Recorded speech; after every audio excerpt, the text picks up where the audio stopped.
In a dimly lit room at the Smithsonian Institution in Washington, D.C., a crowd gathers.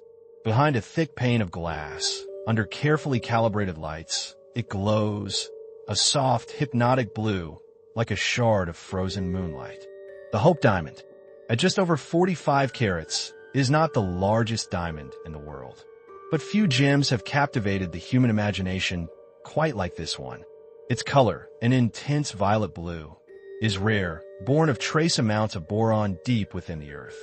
And its reputation is darker still. For centuries, this stone has passed from hand to hand, through palaces, salons, and auction houses, trailed by whispers of death and misfortune. Monarchs toppled, fortunes lost, families ruined, lives cut short. Yet it remains one of the most visited objects in the entire Smithsonian collection, drawing millions of visitors each year. They press close to the glass, staring at its glow, oblivious or perhaps intrigued by the legend that has grown around it. Is it just a story, a fabrication of jewelers and journalists eager to sell? Or does the Hope Diamond truly carry a curse? Tonight, we open a chapter written in blood, greed, and superstition. A chapter that begins not in Washington, but thousands of miles away, beneath the scorching sun of 17th century India.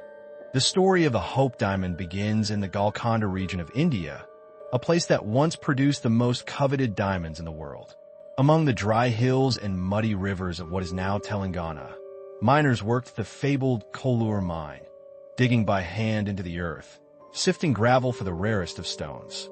Somewhere in the mid-1600s, they found it, a rough diamond of staggering size, perhaps 112 carats or more, with an extraordinary deep blue tint. No one can mistake its rarity. Legend, though unverifiable, claims the diamond was plucked from the statue of a Hindu deity in a temple, ripped from its eye socket. In traditional Hindu belief, diamonds were considered sacred, and to steal one was thought to invite misfortune. Whether or not this theft actually occurred, the association between the diamond and divine retribution would cling to it for centuries. The man who brought it to Europe was Jean-Baptiste Tavernier, a French merchant and adventurer who made 6 long voyages to India and Persia in search of jewels. His memoirs mention a remarkable blue diamond, approximately 112 carats, which he later sold to King Louis XIV of France. Tavernier himself lived a long life, dying in his 80s, but even here, the legend begins to bend history. Later stories claimed he was torn apart by wolves in Russia, a gruesome punishment for disturbing a sacred relic. Historians dismiss this as apocryphal. Still, the story stuck, adding another layer to the myth. When Tavernier brought the diamond to Europe, he brought more than just a gem. He brought the seed of a story, one that would grow into a legend of beauty and destruction. In 1668, Jean-Baptiste Tavernier presented the massive blue diamond to King Louis XIV of France. The king, already known as the Sun King for his opulent court and love of grandeur, was enchanted. The diamond was sent to the royal jeweler, who cut it down to about 67 carats, a more manageable size that would gleam even brighter. It became known as the Blue Diamond of the Crown and was worn by the king on ceremonial occasions. In a world where jewels were as much political symbols as ornaments, this diamond announced France's dominance. But the dark reputation of the diamond quietly persisted. Not long after acquiring it, Louis suffered personal misfortunes. His beloved heir died of smallpox, his court was racked by scandals, and his wars drained France's coffers. To his enemies, it seemed poetic that even his most beautiful possession might bring sorrow. After Louis's death, the diamond remained part of the royal treasury. It was inherited by his successors, eventually worn by Marie Antoinette. She too was fascinated by the gem, a glittering emblem of her extravagant tastes. But when the French Revolution swept through Paris, the blue diamond became just another symbol of royal excess. In 1792, amid the chaos of revolution, a mob stormed the royal storehouse and stole it along with countless other jewels. The diamond vanished. Marie Antoinette would lose her head to the guillotine the following year. Another monarch dead, another life cut short, and the diamond slipping once more into the shadows. Its next chapter would be written far from France and under a new name. When the diamond re-emerged, it was no longer in the hands of kings. For over 2 decades after the French Revolution, the blue diamond of the crown seemed to disappear entirely. The French government cataloged the stolen jewels and hunted for them, but the diamond, so distinctive in its hue and size, was nowhere to be found. Then, in 1812, a deep blue diamond of about 45 carats surfaced in London. It was smaller than the stone stolen from the French crown, and it bore no royal markings. But its color was unmistakable. The man who possessed it was a London diamond merchant named Daniel Eliason. Records from 1812 describe the gem as a very fine, deep blue diamond of 5 carats. Its appearance was more than coincidence. Historians now believe the diamond was recut after the theft to disguise its origin, and that Eliason was a middleman for the thieves. Eliason never publicly wore the gem and seemed eager to sell it. But the timing was no accident. The stone surfaced just months after the French statute of limitations on theft expired. Whoever had hidden it for 20 years had waited just long enough to avoid prosecution. From there, the trail becomes murky again. For years, the diamond quietly changed hands among London's elite.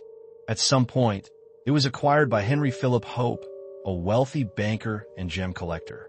His name, rather than that of kings or queens, would become permanently tied to the diamond.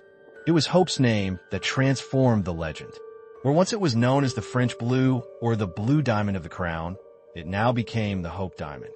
But with its new name came a new chapter of misfortune, one that would haunt the Hope family for generations. Henry Philip Hope added the diamond to his vast collection of rare gems, showcasing it to fellow collectors as the centerpiece of his trove. At that time, its dark legend was still little more than a whisper. After Hope's death in 1839, the diamond passed to his nephew, Henry Thomas Hope. The younger Hope displayed it at the Great Exhibition of 1851, where the public marveled at its extraordinary color. But the family's luck began to falter. Hope's heirs quarreled over his estate, and the family fortune dwindled through poor investments and protracted legal battles. By the end of the 19th century, the once prosperous Hope family had fallen into financial ruin. As their fortune shrank, the legend grew. Gossip columnists of the era, eager for scandal, began to link the family's downfall to the diamond. They wrote of its stolen temple origins and painted it as a harbinger of doom for all who possessed it. By the time the diamond was sold to cover debts in the early 1900s, the idea of a curse had taken root. Buyers coveted it for its beauty, but feared it for its reputation. The Hope family faded into obscurity, and the diamond moved on to a new set of owners, who would add their own chapters of misfortune to its legend. In 1909, the Hope diamond entered the hands of Pierre Cartier, a French jeweler renowned for his ability to market rare jewels to the world's elite. Cartier recognized not just the diamond's beauty, but the value of its dark reputation. At the time, Washington, D. socialite Evelyn Walsh McLean was in Paris with her husband. She came from a family of mining wealth, and she had a taste for extravagance. Cartier invited her to view the diamond, presenting it alongside a carefully rehearsed tale of its cursed past. McLean was enchanted, not deterred. According to her, bad luck might be balanced out by good luck, and she believed that owning the diamond would bring her fortune. After some negotiation, the McLeans purchased it for what would today be several $1 million. For a time, Evelyn wore the diamond at every opportunity, draping it casually over her gowns at lavish parties. But misfortune soon followed her. Her young son, Vincent, was struck and killed by a car in front of their home. Years later, her daughter overdosed at just 25. Her husband left her for another woman and spiraled into alcoholism, dying in a sanitarium. Evelyn herself became increasingly reclusive and died heavily in debt. Each tragedy was duly reported in newspapers, which eagerly reinforced the diamond's supposed curse. Stories of its past resurfaced, of beheaded queens, ruined families, and now a devastated socialite.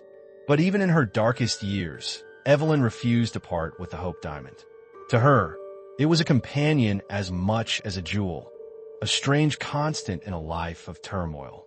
When she died in 1947, her estate was forced to auction off her possessions to pay creditors. Among them was the Hope Diamond. It was purchased by jeweler Harry Winston, who saw not just its monetary value, but its potential as a public attraction. And so, the diamond was destined to leave private hands and enter the care of a nation. When Harry Winston acquired the Hope Diamond in 1949, he inherited both a masterpiece of nature and a public relations challenge. Winston was already known as the King of Diamonds, and he believed the Hope was not just a jewel, but a cultural artifact. For nearly a decade, he showcased it as part of his Court of Jewels exhibition, sending it on tour to museums and charity events across the United States. But the diamond's ominous reputation followed him. Newspapers continued to print lurid stories about its curse. Reporters noted that even some handlers who transported it during the tour suffered mishaps, a leg injury, a car crash, a death in the family. Whether coincidence or something more, the myth only deepened. In 1958, Winston made a decision that stunned many in his world. He donated the Hope Diamond to the Smithsonian Institution, believing it belonged to the American people. In his words, it was a way to establish the Smithsonian as a premier gemstone collection. On November 10th of that year, he mailed it in an ordinary brown paper-wrapped box, insured for a modest sum, via the U. Postal Service. It arrived safely, though, predictably, the mail carrier who delivered it suffered an accident soon afterward, reportedly crushing his leg in a truck accident. At last, the diamond was housed behind glass, where millions could see it, and where its legend continued to shimmer, as dark and irresistible as ever. By the time the Hope Diamond was enshrined at the Smithsonian, its story had already achieved the status of legend. But not everyone was convinced of its mystical powers. Gemologists began to study the stone in detail. They confirmed that its color came from trace boron atoms trapped in its carbon lattice. Under ultraviolet light, it exhibited a striking red phosphorescence, a phenomenon that only added to its eerie reputation. Some researchers suggested that the myth of a curse was simply a product of human nature. People are drawn to stories that explain tragedy, and the rare misfortunes of its owners were easier to remember than the countless others who handled it without harm. Journalists played their part too, embellishing or inventing stories of deaths and disasters to sell newspapers. Even the tale that the diamond was stolen from a temple, though persistent, has never been definitively proven. Psychologists call it confirmation bias, our tendency to notice and remember events that confirm what we already believe. And in the case of the Hope Diamond, people were eager to believe. But skepticism hasn't erased the legend. Visitors to the Smithsonian still ask about the curse. Some even refuse to stand too close to the display, as if distance might shield them from its influence. And so the Hope Diamond remains not just a gem, but a story, an enduring mystery that science alone cannot fully explain. Today, the Hope Diamond rests within its glass case, illuminated by carefully placed lights that bring out its deep, oceanic glow. It is one of the most visited museum objects in the world, drawing millions every year. For most, it is simply a beautiful artifact of nature, a relic of history. But for others, it still seems to carry something else, something intangible, lurking behind its blue fire. Its story is one of contradictions, of wealth and ruin, beauty and blood, reverence and fear. It has adorned kings and queens, been hidden away in vaults, mailed through the post like an ordinary package, and displayed to crowds of curious strangers. If nothing else, the Hope Diamond is a mirror of human nature, our desire to possess the extraordinary, no matter the cost. Some visitors linger in front of its case, staring into its depths, almost as if searching for proof of the curse. Others snap photographs and move on, content with a fleeting glimpse of history.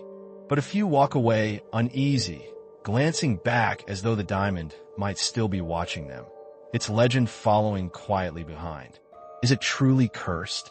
Or is it simply a stone, heavy with the weight of the stories we've built around it? Perhaps the answer depends not on the diamond itself, but on what we choose to see when we look at it. As you leave the museum and step back into the light, the Hope Diamond remains behind glass, silent and unyielding. Its glow stays with you, haunting and strange. It has outlived empires, outlasted fortunes, outshone all who try to master it. To some, it is nothing more than crystallized carbon, a rare geological marvel born deep within the earth. To others, it is a reminder that beauty often comes at a price, and that some stories are written not in ink, but in blood and memory. We may never know the full truth of the Hope Diamond's curse, but we know this: its legend continues. And somewhere, in the quiet corners of our minds, we wonder what might happen if we held it in our own hands. Because some chapters are never truly closed. What do you think of today's story? What dark chapter should we open next? Let us know in the comments. And if you enjoyed this journey, don't forget to like and subscribe. Close the book if you can. This is Black Chapter.